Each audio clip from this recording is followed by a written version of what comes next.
मैं तुमको कुएं से निकाल देता हूँ। तो उसने कहा नहीं नहीं, मुझे कुएं से मत निकालो।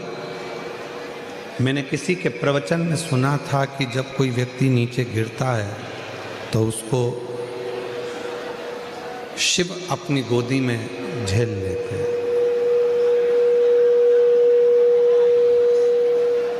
भगवान शंकर उसको अपनी गोदी में झेल लेते हैं। मैंने ये प्रवचन में सुना।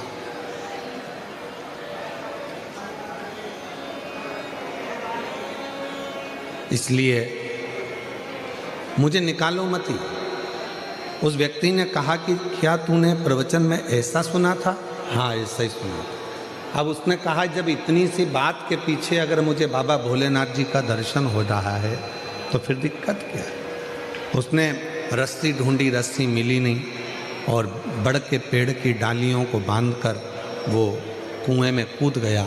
अब रस्सी मजबूत थी पर बड़ के पेड़ की डालियां इतनी मजबूत नहीं थी।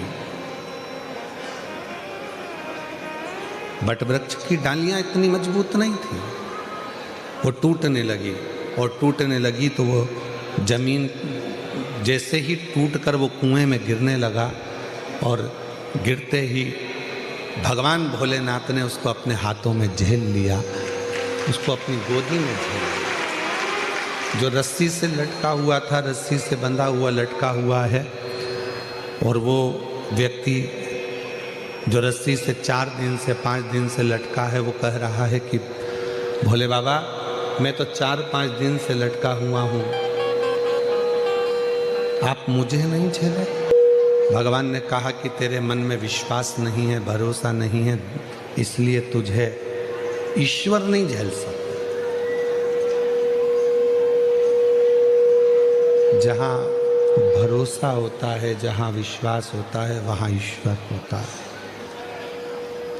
जहाँ भरोसा या विश्वास नहीं होता वहाँ ईश्वर भी नहीं होता। मानो तो मैं गंगा माँ हूँ और ना मानो तो बहता।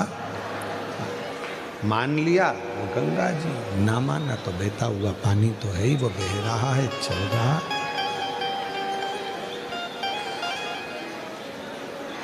वो बह रहा है, चल रहा।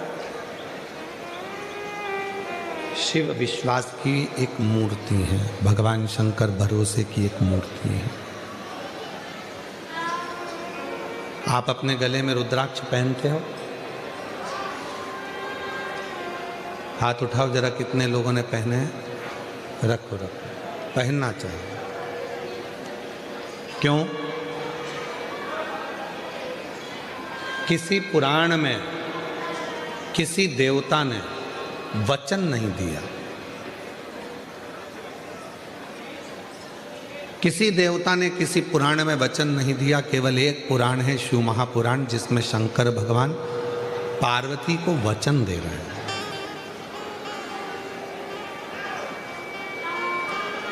शिव पार्वती को वचन दे रहे हैं, भगवान शंकर पार्वती जी को वचन दे रहे हैं। केवल एक पुराण है और वो है शिव महापुराण, जिसमें भगवान शंकर पार्वती को वचन दे रहे हैं कि पार्वती ये मेरे प्रेम का अश्रु है, रुद्राक्ष।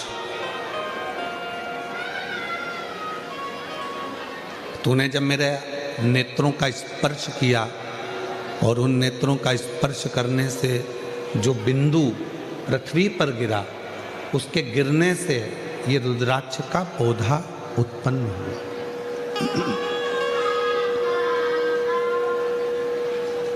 रुद्राक्ष का पौधा उत्पन्न हुआ, ये मेरे प्रेम का प्रतीक है।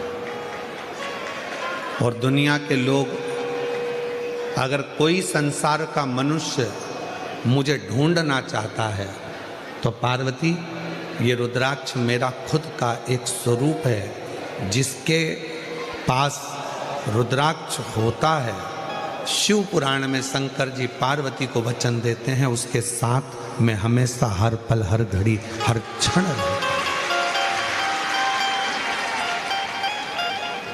ऐसा कोई पल नहीं जाता, ऐसा कोई क्षण नहीं जाता, ऐसी कोई घड़ी नहीं जाती जिस समय पर मैं उससे दूर हो जाऊं। मैं उसके साथ में, उसके हर पल हर घड़ी हर क्षण उसके साथ।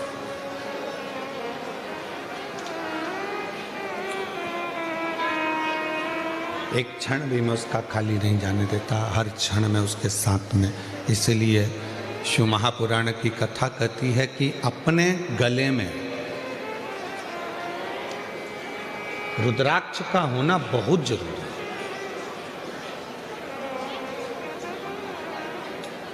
जितने ब्लड प्रेशर वाले होते हैं, जितने शुगर वाले होते हैं, काशी में आईआईटी ने इस पर शोध किया है। छोटू भाई, रुद्राक्ष पर आईआईटी शोध करी है, बड़े बड़े साइंटिस्ट इस पर शोध करें कि रुद्राक्ष के फल में, रुद्राक्ष में एक ऊर्जा, एक तत्व अलग से होता है जो तन पर आने के बाद हमारे ब्लड प्रेशर को और हमारी शुगर का लेवल बराबर कर देता है।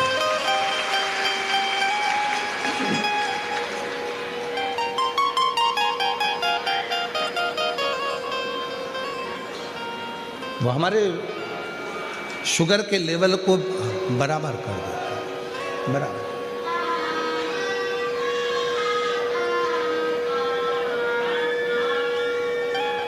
वो साधारण नहीं है। जैसे बेलपत्र का वृक्ष साधारण नहीं होता, दुनिया में कोई वृक्ष ऐसा नहीं है जिसका फल सूखने के बाद वापिस हरा भरा हो जाए।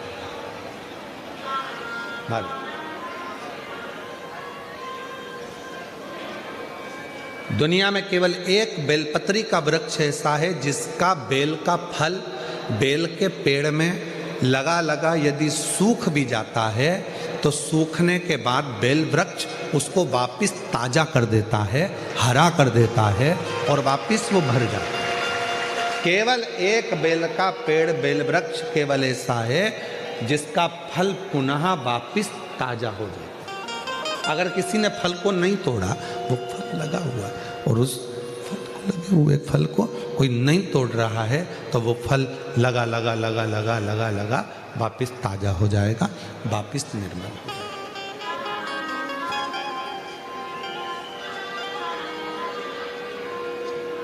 रुद्राक्ष के 4 स्वरूप हैं,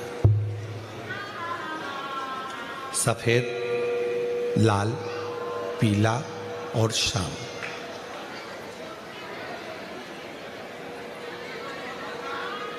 एक सफेद रुद्राक्ष भी होता है, एक लाल रुद्राक्ष भी होता है, एक पीला रुद्राक्ष भी होता है, एक सफेद रुद्राक्ष भी होता है।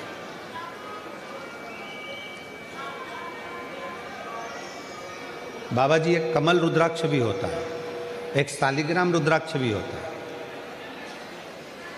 वो शालिग्राम की आकृति का होता है। एक कमल रुद्राक्ष होता है, वो कमल की तरह खिला होता है, उसके अंदर भी रुद्राक्ष होता है और पत्तियां उसकी निकली होती है। बाबा जी, और जितने रुद्राक्ष होते हैं, एक मुखी से लेकर 14 मुखी तक शिव पुराण में वर्णन है और एक मुखी से 21 मुखी तक स्कंद पुराण में वर्णन है। स्कंद पुराण में सारे रुद्राक्षों में, मान लो एक मुखी रुद्राक्ष आपको मिल गया, बाबा की कृपा है। अगर असली मिल गया तो ये शिव कृपा है, शंकर की करुणा, शिव की दया।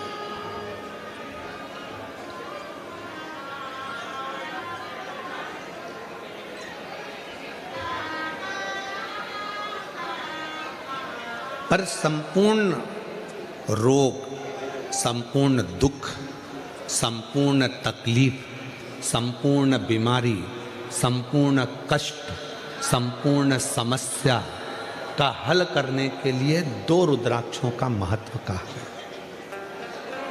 बहुत सालों के बाद ये बात निकली है व्यासपीठ से। हो सकता है आप लोगों के भाग्य होंगे, सूरत वासियों के, तो ये कथा नहीं।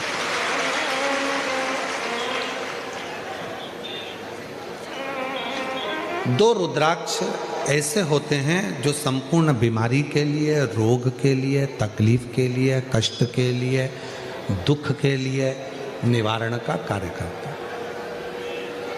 वो है पहले नंबर पर 5 मुखी रुद्राक्ष।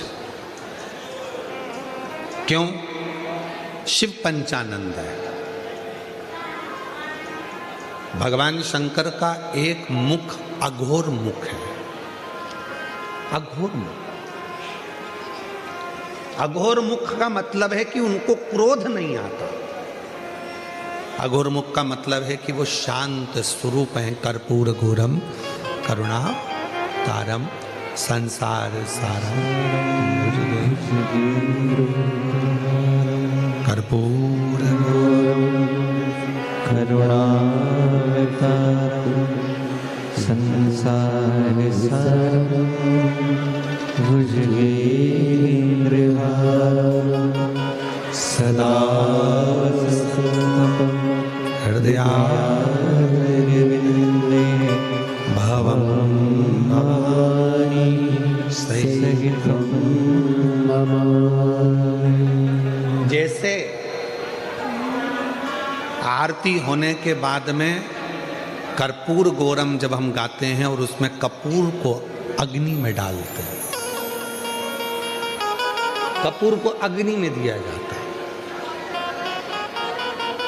आपको सबको कथा में हमने पहले भी वर्णन किया कि कपूर किसका प्रतीक है। जो आरती के बाद में कपूर लगाया जाता है वो किसका प्रतीक है? यदि आपने पूर्व में शिव पुराणों को सुना होगा तो उसमें हमने वर्णन किया है। पूर्व में अश्वमेघ यज्ञ होते थे। अश्वमेघ यज्ञ का जो अश्व होता था वो पूरा दिग्विजय करने जाता था। फिर वो अश्व आता था और उस अश्व को अग्नि की साक्षी में दिया जाता था। अब आज का व्यक्ति तो इतने सारे अश्वमेघ यज्ञ नहीं कर सकता। आज के व्यक्ति के पास टाइम भी नहीं है, तो वो यज्ञ भी बड़ी मुश्किल से कर पाता है, हवन में भी बड़ी मुश्किल से बैठ पाता है। अश्वमेघ यज्ञ का पुण्य कैसे प्राप्त हो? तो भगवान राम जी ने अपने गुरु विश्वामित्र जी से ये पूछा था कि हमें, वशिष्ठ बाबा से पूछा था कि हमें अश्वमेघ यज्ञ का फल रोज प्राप्त हो। हम अश्वमेघ यज्ञ तो एक ही बार करें, पर उसका फल रोज प्राप्त हो, उसके लिए क्या करना चाहिए? तो वशिष्ठ बाबा ने, विश्वामित्र जी ने उस अश्वमेघ यज्ञ के अश्व को कपूर बना दिया और उस यज्ञ कुंड में छोड़ा। तो कहा वशिष्ठ बाबा ने और विश्वामित्र जी ने, जब संसार का मनुष्य अपने घर में नित्य आरती करता है, विशेष आरती में जब कपूर की आरती करेगा तो उसको अश्वमेघ यज्ञ का फल उसी क्षण प्राप्त होगा। अश्वमेघ यज्ञ का फल प्राप्त करने के लिए हम रोज आरती के बाद थोड़ा सा कपूर लगा देते हैं और हम बड़े प्रेम से गाते हैं कर्पूर गौरम करुणा। वो अश्वमेघ यज्ञ का फल।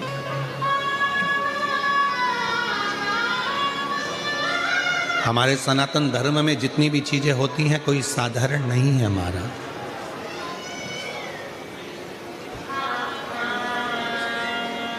हमारे सनातन धर्म में जितनी भी चीजें हैं, हाथ में अगर हम मोली बांध रहे हैं, लाल लच्छा बांध रहे हैं, नाड़ा बांध रहे हैं, वो लाल पीला धागा बांध रहे हैं, क्यों बांधते हैं? किस लिए बांधा जाता है? उसको बांधने का केवल एक कारण होता है कि हम किसी दूसरे के बंधन में ना पड़ जाएं, तो वो बंधन बांधा जाता है।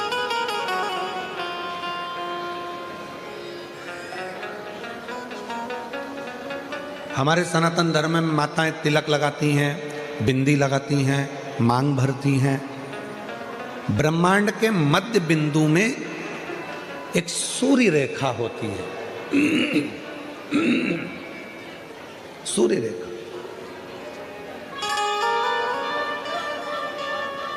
सूर्य का रंग होता है लाल और सूर्य का रंग लाल होता है। सिंदूर, मांग में भरने वाला कुंकू लाल होता है, लाल कलर होता है। जब माताएं अपने मांग में सिंदूर भरती हैं, लाल रंग का कुंकू या सिंदूर मांग में भरती हैं, तो उनकी सूर्य रेखा प्रबल हो जाती है और यदि कोई माता पढ़ी लिखी भी नहीं होती है, कुछ भी ना पढ़ी लिखी है, तो भी अपने बच्चे को पढ़ाने की सामर्थ्यता उसमें तुरंत प्रकट हो जाती है। वो पढ़ा। छोटू भाई, पहले के समय में माताएं इतनी पढ़ी नहीं होती थी। जो बुजुर्ग माताएं हैं वो इतनी पढ़ी नहीं होती, पर अपने बच्चे को वो ज्ञान पूरा देती। अपने बच्चे को विद्वत्ता पूरी देते थे, विद्वत्ता ज्ञान पूरा देते।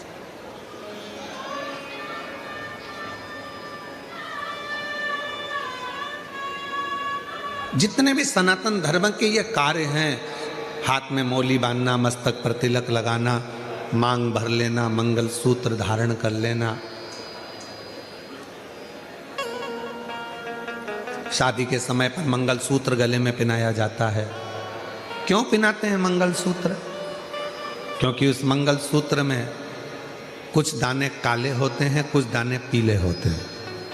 कुछ दाने सोने के होते हैं पीले कलर के, कुछ काले कलर के होते हैं, और बीच में एक छोटा सा पेंडिल हो जाता है मंगल सूत्र। वो मंगल सूत्र शादी के मंडप में लड़का लड़की को इसलिए पहनाता है कि इस मंगल सूत्र को तुम देख लो, जैसा यह मंगल सूत्र है वैसा ही हमारा जीवन रहेगा। कुछ दिन काले रहेंगे तो कुछ दिन पीले रहेंगे, कुछ दिन सुख के रहेंगे तो कुछ दिन दुख के रहेंगे। पर चिंता मत करना, ये सुख और दुख के दिनों में जब हम पूर्ण तरह से निकल जाएंगे तब आखिरी में एक पेंडिल आता है। उसी तरह फिर हमारी जिंदगी में एक आनंद का दिन जरूर आएगा। चिंता मत, वो दिन जरूर आएगा। वो दिन अपनी जिंदगी में खुशी का दिन जरूर आएगा, सुख का दिन जरूर आएगा।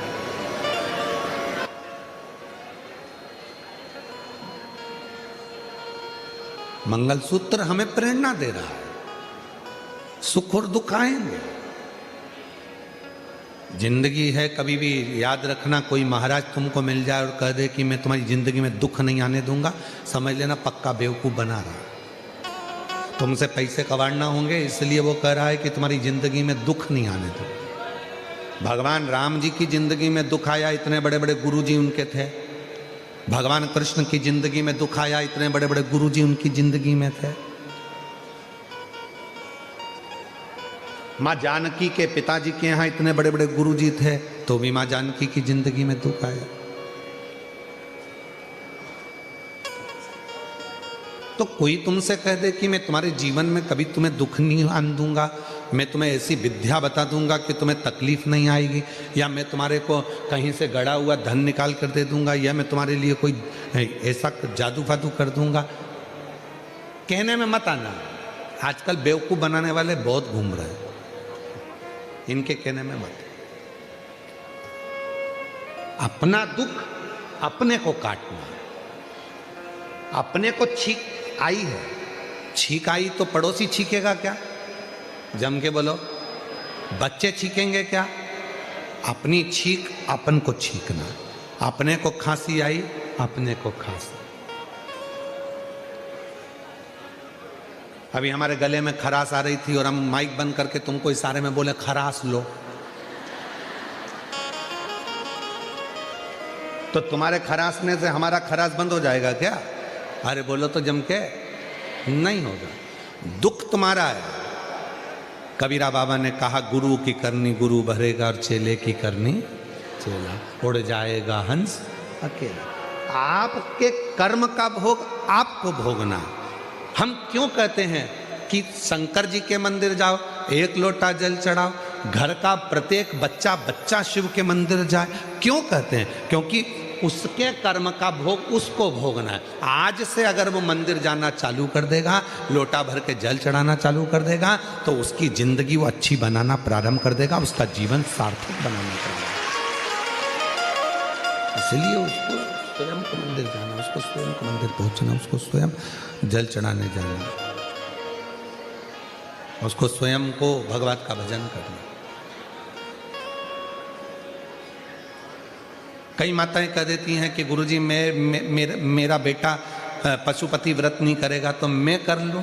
तो हमने कहा कि क्यों नहीं करेगा? बोलो उसको, तेरे ही भाग्य के लिए कर रहे हैं ना, तू अपने लिए ही कर रहा है ना, कर। शंकर के मंदिर में एक लोटा जल तू अपने लिए चढ़ा रहा है ना, चढ़ा।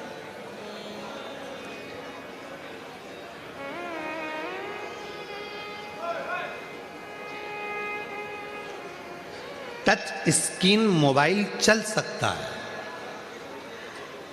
ये हो सकता है,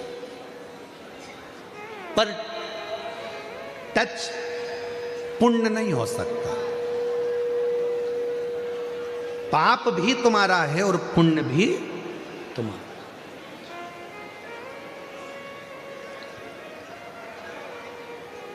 कई कई माताएं यहाँ आती हैं व्यासपीठ का पूजन करने के लिए, सिर पे पल्लू लेके, उसका पति अगर कुछ दान कर रहा है या बेलपत्र चढ़ा रहा है तो वो अपने पति को छू लेती है, टच कर लेती है। तो हमने एक दो माताओं से पूछा इससे क्या होता है, तो कहा 50-50 आधा। हमने कहा ठीक है, अगर ये 50-50 हो सकता है तो अब किसी की यहाँ शादी में जाना, एक थाली भोजन लेना, पत्नी से कहना तू टच करके रख, मैं खाता हूं। काहे बाबा जी, टच करके रख।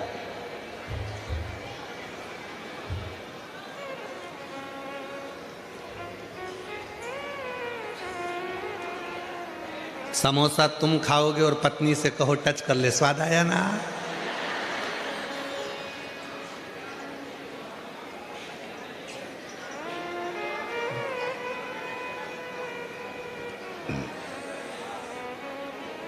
पानी पतासे वाले की दुकान पर जाकर कहना जरा मीठा पानी डालो, इसमें तिकती का पानी डालो, पत्नी से कहना जल्दी टच कर, स्वाद आया ना?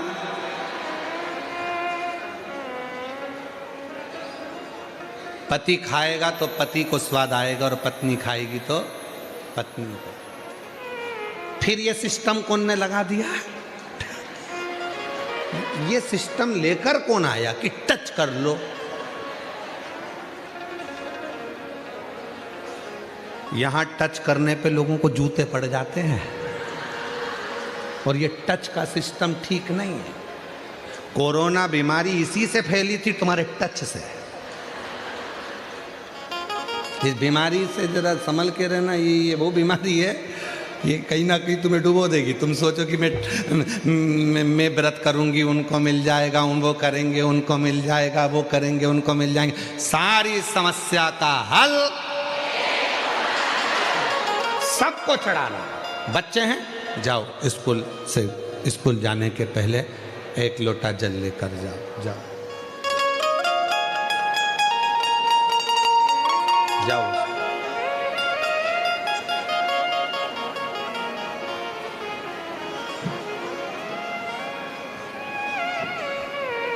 आज कुछ स्कूल के बच्चे यहाँ आए हैं, उनका जोरदार ताली बजाकर स्वागत करिए, भाव से।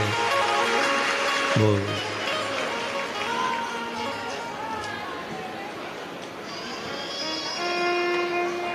शंभू,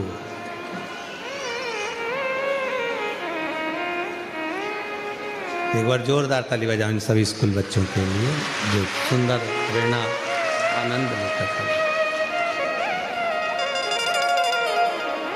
तो टच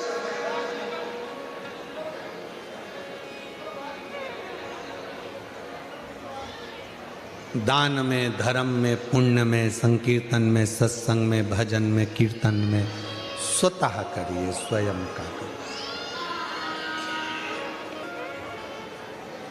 हाथ में खुजाल चल रही है और तुम पड़ोसी से कह रहे हो तो तेरे हाथ में खुजाल नहीं, उससे मतलब नहीं। अपने को स्वयं खुजाना पड़ेगा, अपने को स्वयं खाना पड़ेगा, स्वयं अपने को छींकना पड़ेगा, स्वयं। कोई दूसरा नहीं करेगा हमारा, स्वयं को करेगा।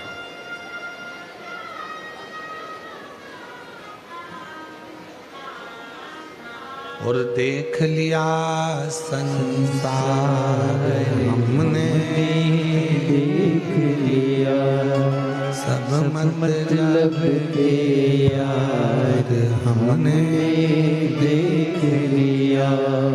झूठे नाते झूठे रिश्ते, झूठे नाते झूठे रिश्ते, अरे झूठा है संसार हमने देख लिया।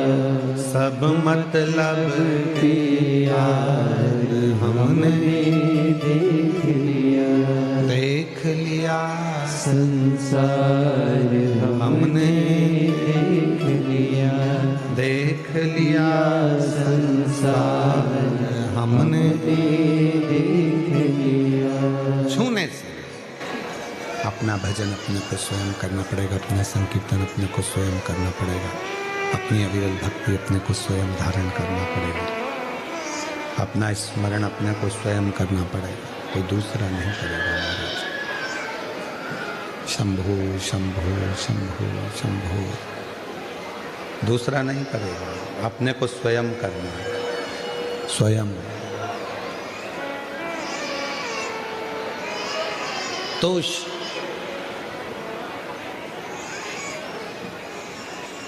दो रुद्राक्ष, एक मुखी से 14 मुखी के बीच में, एक मुखी से 21 मुखी के बीच में, एक से 14 के बीच में, एक से 21 के बीच में दो रुद्राक्ष हैं। वो दो रुद्राक्ष जो दुख को, तकलीफ को, कष्ट को, रोग को, बीमारी को, तकलीफों को मिटा दे, वो दो रुद्राक्ष। पहले नंबर का रुद्राक्ष है कितने मुखी? जम के बोलो, 5 मुखी। और दूसरे नंबर का रुद्राक्ष का वर्णन किया गया 7 मुखी। कौन सा रुद्राक्ष? 7। पहला है 5 मुखी, दूसरा है 7 मुखी। ये दोनों भगवान पंचमुखी जो रुद्राक्ष है उसमें से एक शिवजी का मुख है अघोर मुख, अघोर मुख।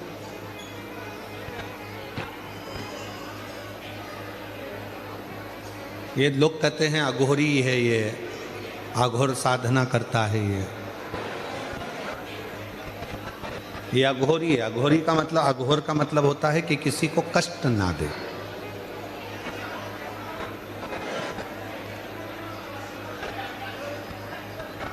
सच्चा यदि कोई संत होगा,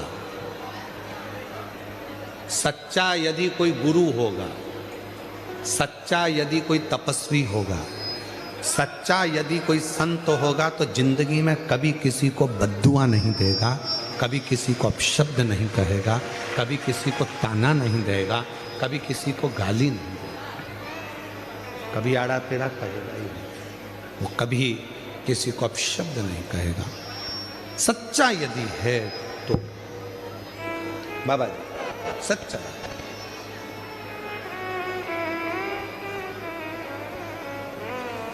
छोटू भाई, ये फ्लाइट बाबा हैं। भारत की भूमि हो चाहे विदेश की भूमि हो, जमीन पर इनका कोई मकान नहीं है, जमीन पर कोई इनका आश्रम नहीं है, जमीन पर इनका कोई बैंक में अकाउंट नहीं है।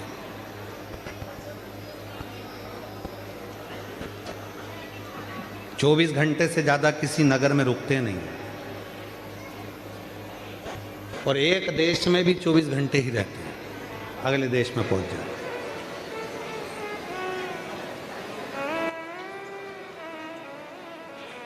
शायद ही कोई सेठ होगा, कोई करोड़पति होगा, कोई अरबपति होगा जो दान धर्म इतना करता होगा जितना ये फ्लाइट बाबा। कोई बेटी की शादी है, रोते हुए आया, झोले में से इनने निकाला, देना प्रारंभ करा।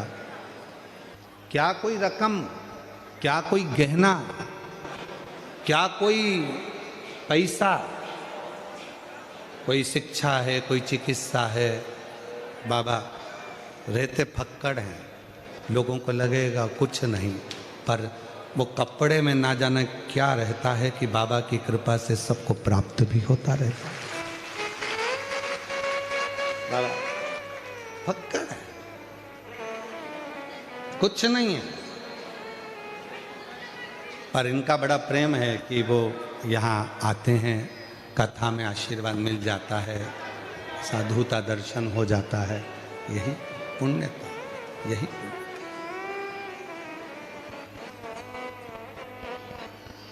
और ये प्रेरणा भी देते हैं कि अपनी जिंदगी को खुश होकर जियो, अपने जीवन को आनंदमय जियो।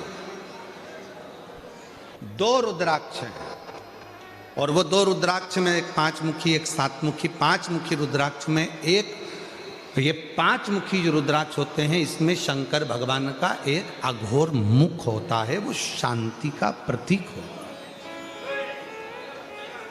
शांति सहजता का। लोग कहते हैं कि अघोरी के पास मत जाना, अघोर विद्या करने वाले दूसरे का बुरा कर, ना ना ना, सच्चा अघोरी, सच्चा शंकर का भक्त, सच्चा परमात्मा का भक्त कभी किसी का बुरा करता ही नहीं। चलो उठाकर देखिए अपने शास्त्रों को, बड़े बड़े ध्यान से उठाकर देखना आप, कहीं सियोर वाला महाराज गलत तो नहीं बोल दिया। उठाकर देखिए पुराने पुराने शास्त्रों को। प्रहलाद जी ने भगवान का भजन करा, 4 वर्ष की आयु में भगवान का दर्शन हुआ। बोलो हुआ कि नहीं हुआ? ध्रुव जी ने 4 वर्ष की अवस्था में भगवान का भजन करा, ध्रुव को भगवान का दर्शन हुआ। बोलो हुआ कि नहीं हुआ? मीराबाई ने भजन किया, मीराबाई को गिरधर गोपाल का दर्शन हुआ 6 वर्ष की आयु में। नामदेव जी महाराज ने भजन करा, 5 वर्ष की आयु में दर्शन किया। संत तुकाराम जी ने 3 वर्ष की आयु